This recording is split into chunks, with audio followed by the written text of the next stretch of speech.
우리 하나님 말씀 사도행전 24장 24절부터 27절까지 우리 함께 같이 읽도록 하겠습니다.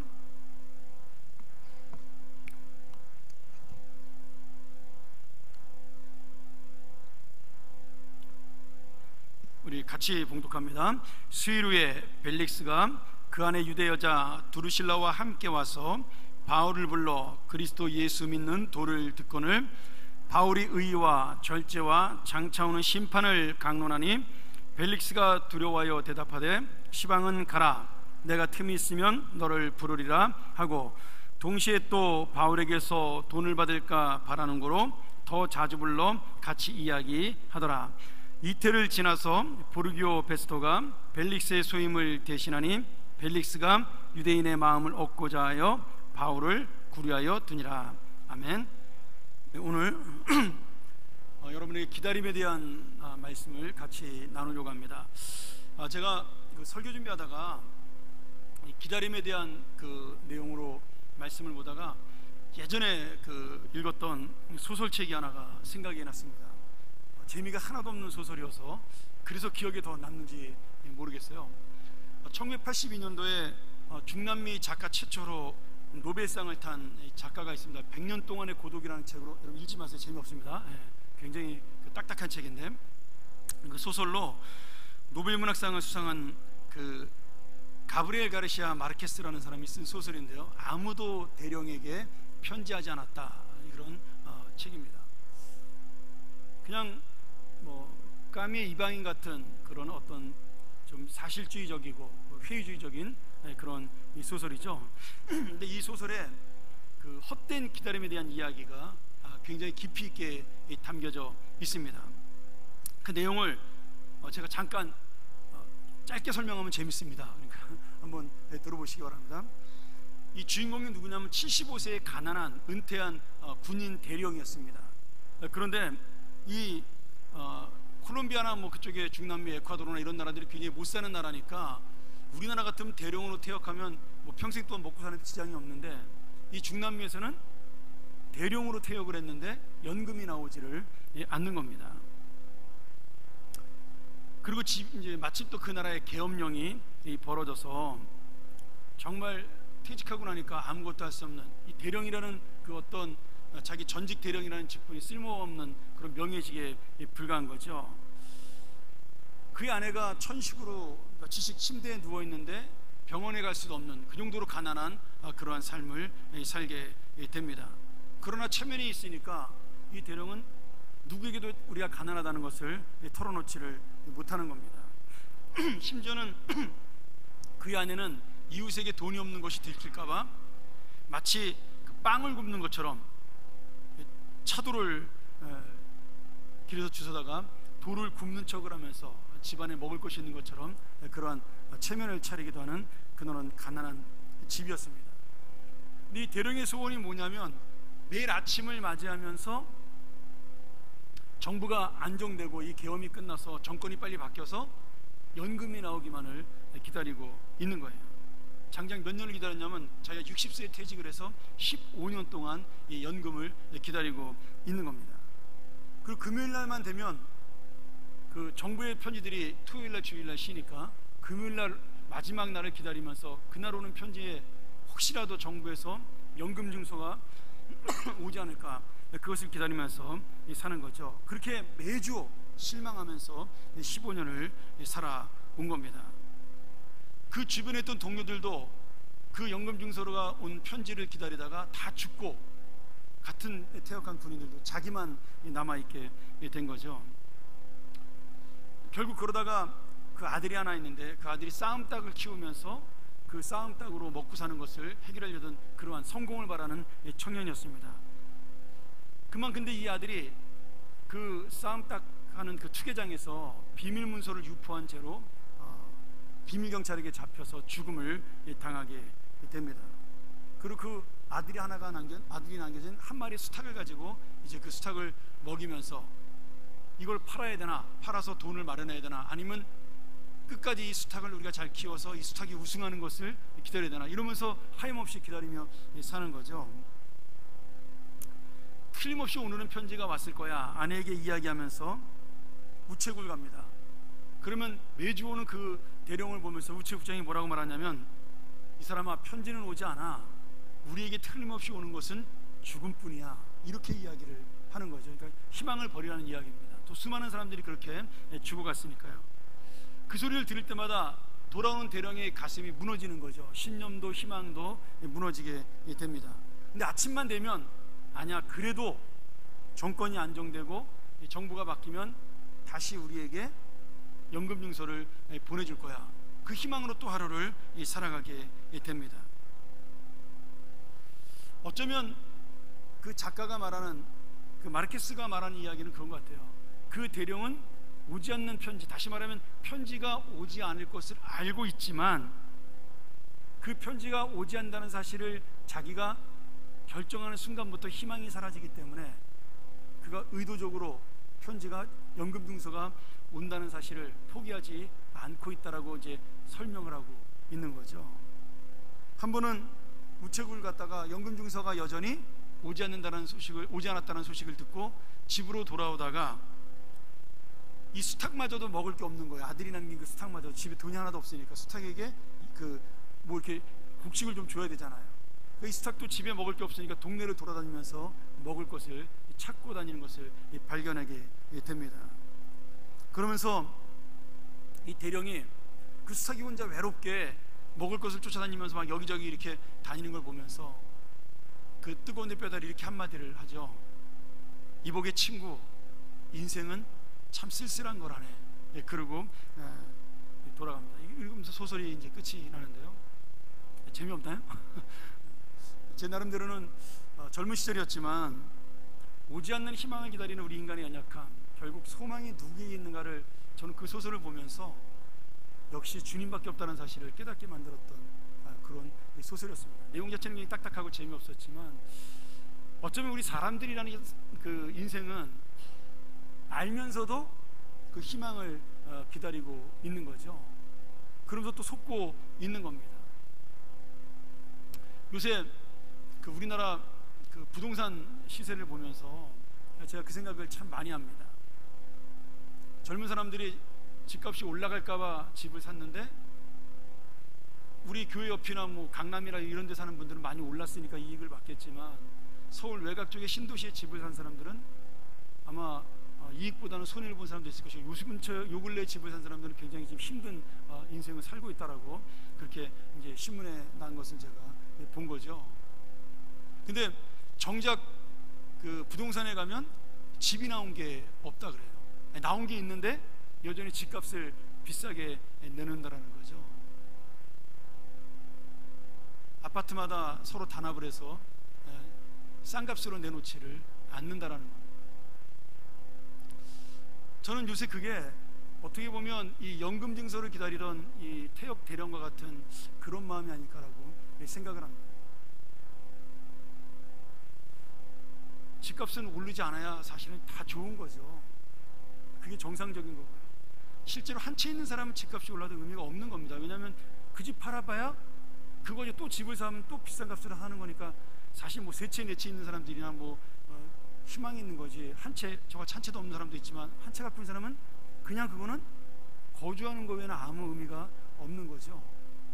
근데 마귀는요, 그런 물질로 우리를 괴롭히는 겁니다. 거기에 희망이 있다라고. 그게 서로 망하게 만드는 거예요. 젊은 사람들은 집을 못 사니까 희망을 잃어버리고 결혼도 안 하고, 나이 드신 분들은 집 하나밖에 없는 재산 가지고 평생 이거 하나 남겼으니까 그것 때문에 또 어렵게 살고. 오늘 신문에 이번 달부터 우리 의료보험 수가가 바뀌어가지고 뭐 조그만 집 한 채라도 갖고 있는 사람이면 이렇게 몇만 원씩 올랐다, 그런 기사가 났습니다. 이게 참 안타까운 거죠. 사실은 뭐 비싼 집도 많이 있지만 뭐 한 1억짜리 뭐 8천만 원짜리 이런 시골에 있는 집들 가지고 있는 사람들은 재산이라고도 사실 할 수 없는 정말 그런 거처에 불과한데, 그것도 재산이라고 거기에 붙여서 그 의료보험료가 7만 원씩 이렇게 올랐다, 뭐 이렇게 기사가 났단 말이죠. 또 어제 제 친구 같은 경우는 또 잠깐 만났는데 좋아하더라고요. 자기는 재산이 하나도 없으니까 이번에 굉장히 많이 몇만 원 떨어져가지고 많이 또 기분 좋더라, 뭐 이런 얘기도 하더라고요.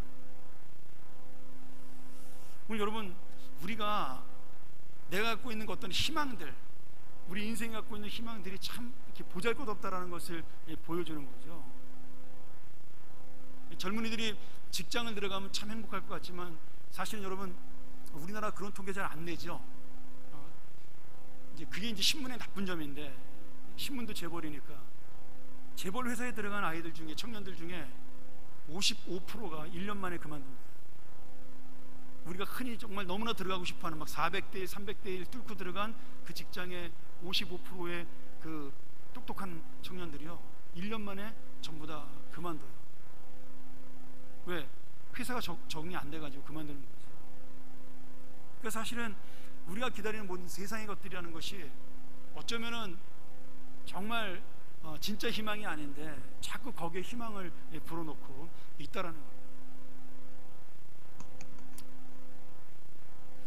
저는 그래서 오늘 이 말씀 보면서 우리가 정말 가져야 될 기다림이라든지 희망이 무엇일까에 대한 이야기를 여러분하고 잠깐 이 말씀을 가지고 나눴으면 좋겠다는 생각이 듭니다.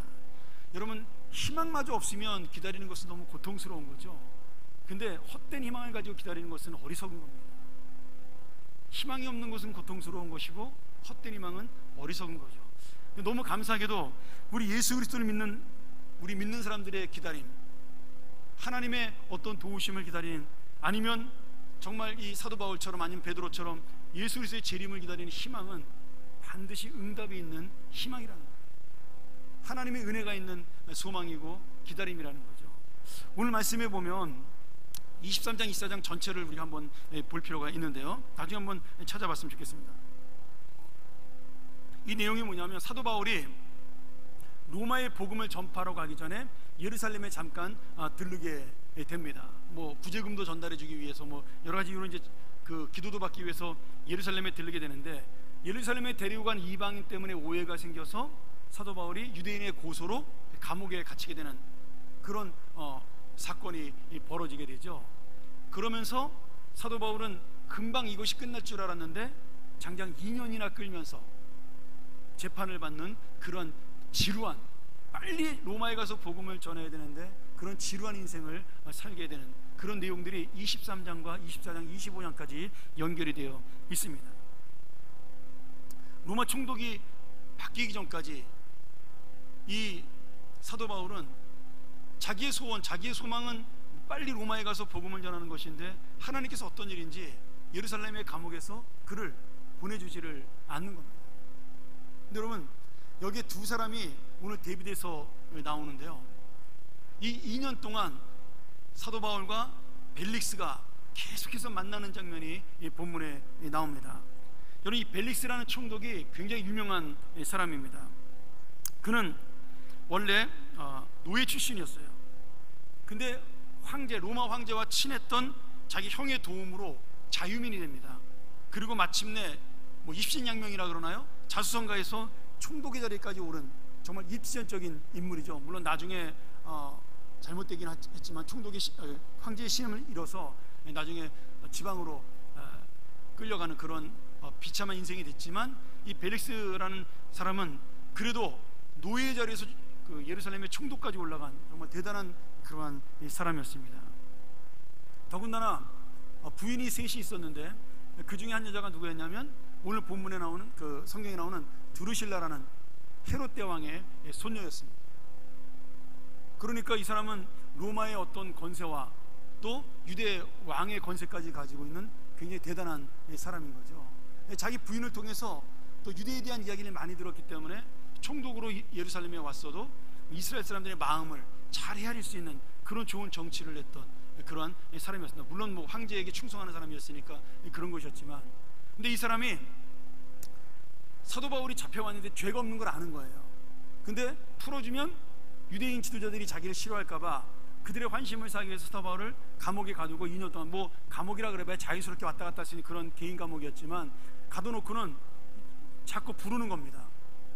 나중에 알고 봤더니 그 부른 이유가 뭐냐면, 사도 바울이 여러 그 교회에서 예루살렘에 흉년이 났을 때 그 구제금을 모은 것을 가지고 예루살렘에 구제금을 전달했기 때문에 바울이 돈이 많은 줄 알고 자기가 자꾸 부르면 돈을 달라는 소리인 줄 알고 알아듣고 뇌물을 바칠까 해서 그 돈에 욕심이 나서 사도 바울을 자꾸 부른 거예요. 그러면서 자기 체면상 야 내가 너한테 돈 받고 싶다 이런 얘기 못하니까 총독이니까 자꾸 질문한 거죠. 너 왜 잡혀왔냐? 그러니까 사도 바울이 나 복음을 전하다 잡혀왔습니다. 네가 말하는 복음이 뭔데? 그래서 오늘 우리가 나온 본문대로 하나님의 의를 전하고 하나님의 말씀을 전하고 그 다음에 심판을 전하는 내용입니다라고 예수 그리스도에 대한 이야기를 처음부터 쭉 한 거예요. 예수님의 탄생과 죽음과 고난과 그리고 부활과 재림하셔서 올 심판까지. 이 벨릭스는 처음에 뇌물을 받으려고 불렀다가 그 이야기를 들으니까 인생에 두려움이 생긴 겁니다. 지금 이거 예수를 안 믿으면 죽은 다음에 지옥 갈 것 같은 두려움이 생긴 거죠. 그런데 그 마음이 있었음에도 불구하고 지금 믿음이 생기지는 않은 겁니다. 그런 줄다리기를 몇 년 하고 있는 거예요? 2년 동안 하고 있는 거예요. 2년 동안. 한번 생각해 보세요. 사도 바울은 복음을 전하러 로마에 가야 됩니다. 그런데 지금 이 벨릭스를 만나서 매일 같은 얘기를 여러 번 복음을 전하면서 변하지 않는 그 벨릭스를 보면서 2년 동안 시간을 보내고 있는 거예요. 개인적으로 볼 때 여러분 이것이 어떤 생각이 들까요? 내가 지금 여기서 허송세월하고 있다는 생각이 들 수가 있습니다. 왜냐하면 벨릭스는 아무리 얘기를 해도 철벽처럼 방어벽을 치고 자기 마음에 감동이 옴에도 불구하고 그 말씀을 받아들이지 않는 겁니다. 우리 이야기하다 제일 힘든 게 뭐죠? 내 이야기를 상대방이 이해를 못하거나 아니면 들어도 묵묵부답이거나 이게 이제 제일 답답한 거죠. 하지 말라라고 말하면 차라리 낫겠는데 그러면 안 하면 될 텐데 들어주면서 전혀 움직임이 없고 변화가 없어요. 여러분 목사가 목회하다가 제일 힘든 게 이겁니다. 교인에게 아무리 복음을 전하고 아무리 양육을 하고 아무리 내가 주님의 본질에 대한 이야기를 하고 그래도 교인들은 들을 거 다 듣고 아멘 하면서 딴짓하면 무엇이 중요한지에 대해 알면서도 그 뜻대로 살아가지 않는 그 모습을 보면 목사가 진짜 답답한 거죠. 어쩌면 그게 개인적으로 나를 괴롭히는 사람, 그런 성도가 있는 것보다 더 힘들 수도 있다는 생각이 들어요. 여러분 나를 괴롭히면요 기도의 제목이 분명해집니다. 저 사람의 마음을 변화시켜주든지 그렇잖아요. 저 사람이 나를 왜 싫어하는지 알면 찾아가서 잘못했다고 이야기를 하든지 이게 되는데 그게 아니고 이야기 잘 듣습니다. 고개도 끄덕끄덕 거리고요. 그리고 우리 목사님은 항상 좋은 말씀 전한다, 정말 옳은 말씀만 하신다, 그게 진리다, 다 그렇게 이야기는 해요. 그런데 그 복음에 대한 반응이 없어요. 삶의 반응이. 그냥 나는 그대로 세상 나가 살고 그냥 직장 다니고 그냥 가정생활하고 아무런 변화도 없이 이 세상에 흐르는 대로 나도 살아가고. 여러분 그것이 어쩌면 목회할 때 가장 답답한 그런 일일 수도 있다라고 생각을 해봅니다. 실제로 그게 답답합니다. 저 해보니까. 지금 바울이 어떤 면에서는 답답한 일을 만나고 있는 거죠. 내가 2년 동안 지금 뭐 하고 있는 거냐, 의미 없는 일을 하고 있다라고 생각이 들 수가 있는 거죠.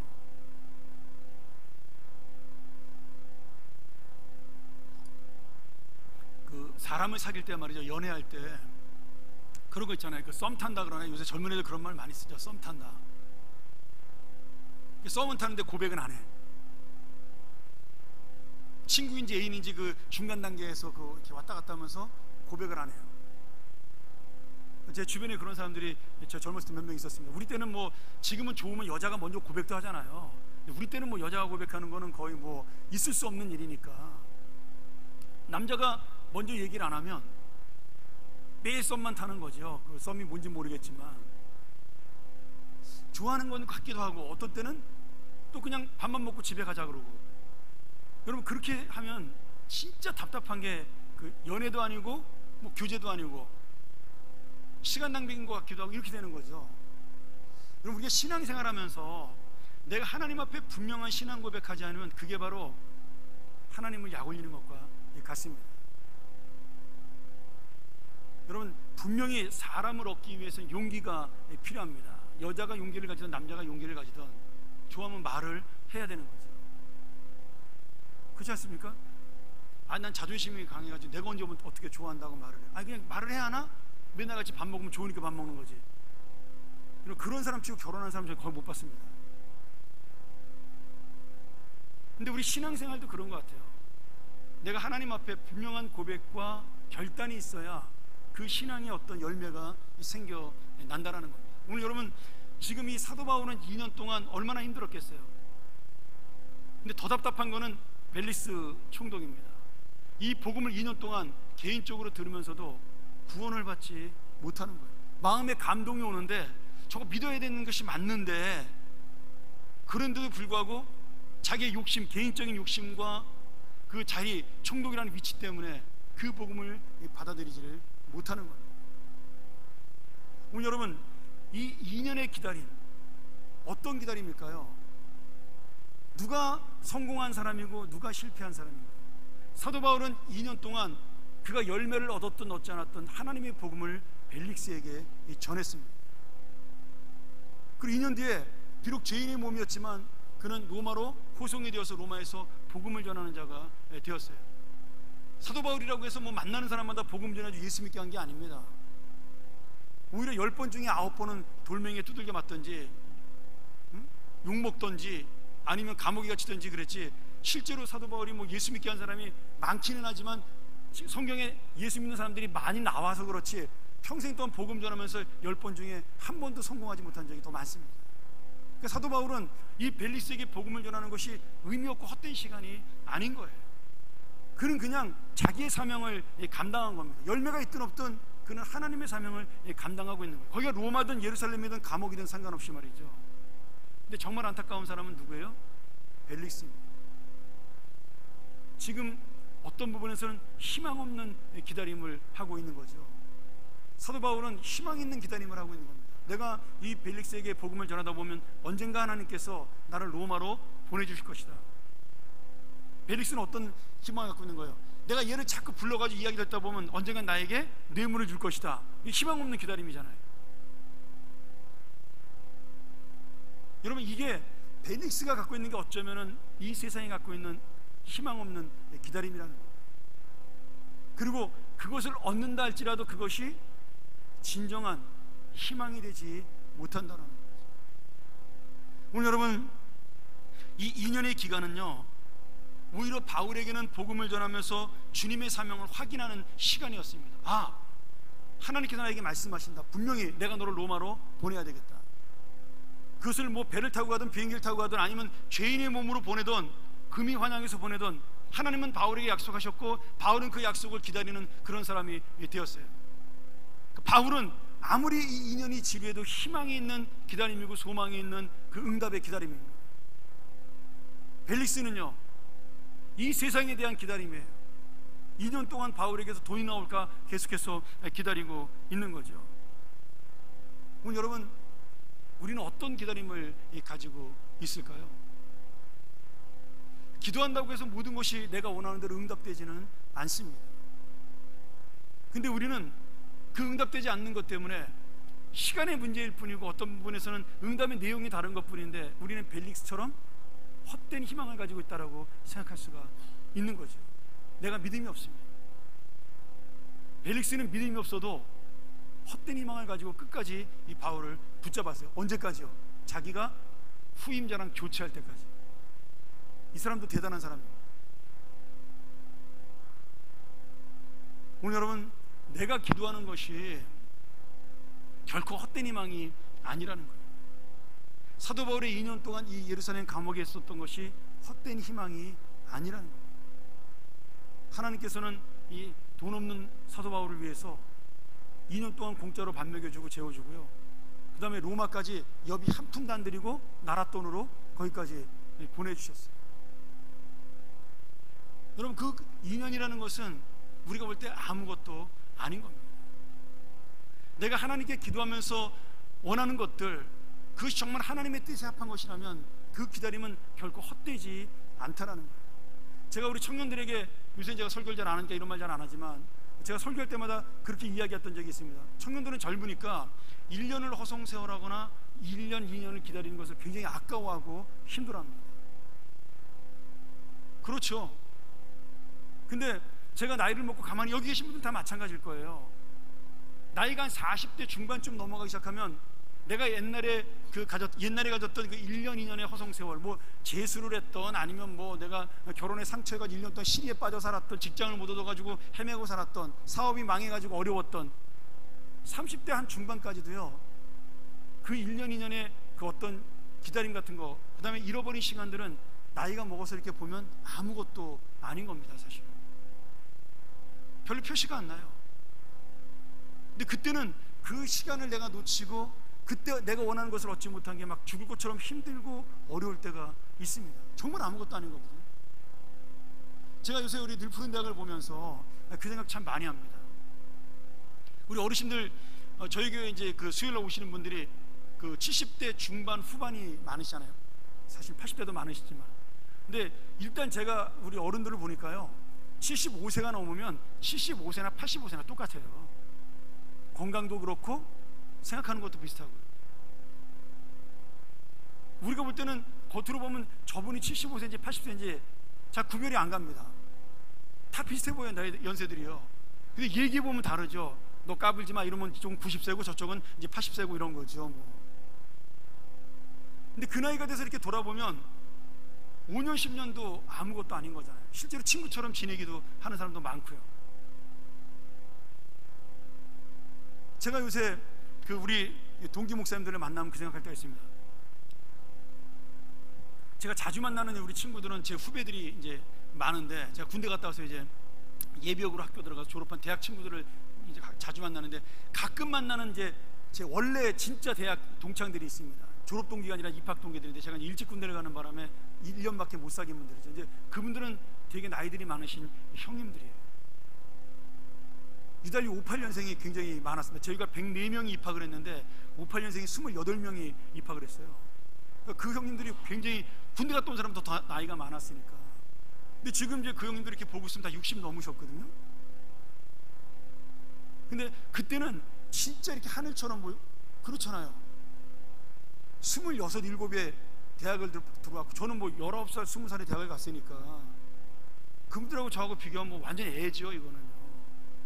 근데 지금 이렇게 가만히 가서 밥 먹고 같이 얘기하면 뭐 얼굴은 좀 더 저보다 이제 연세가 드시고 머리는 더 휘어졌지만 뭐 그냥 비슷합니다. 그냥 뭐.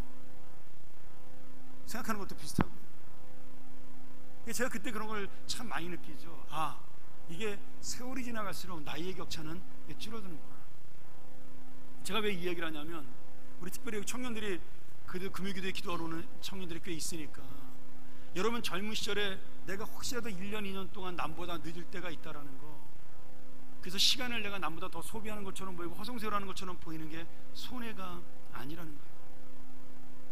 그게 나를 자라게 하고 나를 성장케 만드는 하나님의 기간일 수도 있다라는 거예요. 사도 바울처럼 2년 동안 로마에 가지 못하고 자기는 힘들고 어려웠겠지만 그 2년 동안 하나님이 로마에 가서 어떻게 할 것인가에 대한 선교 계획을 충분하게 꾸밀 수 있는 시간이 됐다라는 거예요.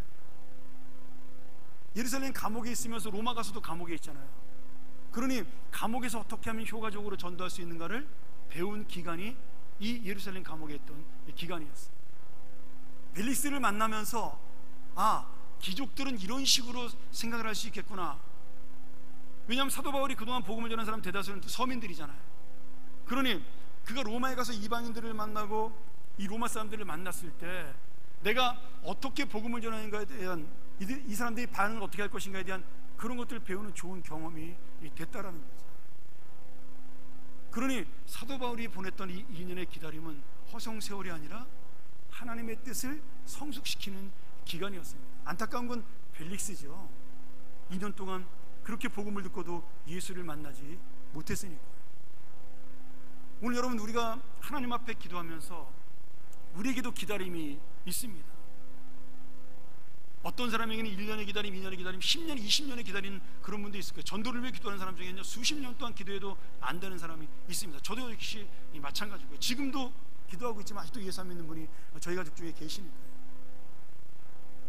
오늘 여러분, 근데 그 모든 기도하면서 하는 그 기다림, 하나님 뜻을 향한 기다림은요, 결국 하나님의 희망을 주고 소망을 주는 기다림이라는 겁니다. 내가 오늘 드리는 이 기도가 당장 응답되지 않는 것처럼 보여도 하나님은 우리를 통해 역사하실 주님의 때와 주님의 뜻을 기다리고 있다라는 겁니다. 자, 말씀 정리할까요? 오늘 여러분, 중요한 거는 내가 어떤 기다림으로 인생을 사느냐 하는 거죠. 벨릭스처럼 정말 이 세상의 욕심과 이 세상의 희망을 두고 가지는 기다림, 물질을 두고 가지는 기다림, 저 역시도 그런 부분에 자유롭지 못해서 항상 하나님 앞에 고민하지만, 아니면 사도 바울처럼 정말 답답한 것처럼 보이지만 하나님의 응답이 있고 하나님의 뜻이 이루어지기를 기다리는 놀라운 영혼의 생명의 기다림. 내가 어떤 기다림을 위해서 오늘 이 기도의 자리에 나왔느냐 하는 문제죠. 오늘 여러분, 우리에게 주신 하나님의 시간이 반드시 있습니다. 나는 답답하고 힘들어도요, 하나님은 그 답답함과 힘든 그 시간 속에서 나를 세우시고 나를 붙잡아주시고 나를 위해 역사하시는 하나님의 그 놀라우신 사역은 계속해서 지금도 이루어지고 있다라는 거예요. 앞이 안 보일 수도 있고요, 답답할 수도 있고요. 그런데 그 앞이 안 보는 것에서 하나님 우리를 끝까지 인도하셔서 내 손을 잡고 하나님의 길을 가고 있다라는 거예요. 그것이 어떤 문제인지는 제가 알 수 없죠. 여러분의 자녀의 문제든 가정의 문제든 아니면 직장의 문제든 사업의 문제든 아니면 장래의 계획과 꿈을 가지고 있는 문제든, 하나님은 우리를 위해 오늘도 이 기다림 속에 소망을 두고 있다라는 거예요. 오늘 여러분, 우리가 드린 이 금요기도의 저녁의 이 기도가 바로 그런 희망을 기다리는 기도가 되기를 소망합니다. 하나님의 역사를 기다리는 기다림이 되고요, 하나님 은혜를 기다리는 기다림, 하나님의 응답을 기다리는 그런 놀라운 하나님의 뜻을 이루는 그런 기다림이 있는 기도가 되기를 주의 이름으로 간절히 축원합니다. 우리의 전문의 시간, 이 말씀 기억하면서 우리 한번 기도했으면 좋겠습니다.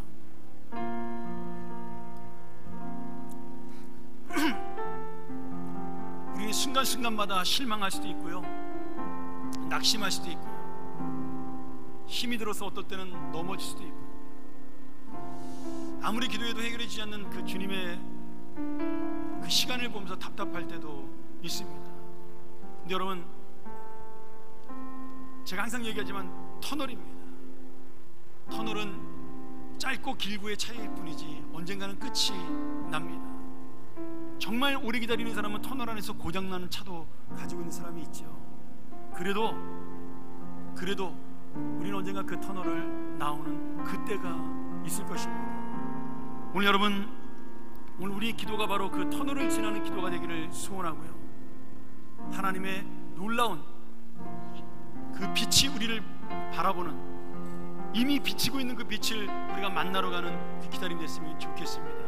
이 세상의 소망이 아닌 하나님의 소망, 하나님의 응답, 하나님의 역사, 내가 그것 때문에 살 수 있게 달라고, 내가 그것을 붙잡고 사는 믿음을 달라고, 우리 같이 한번 통성으로 기도하겠습니다.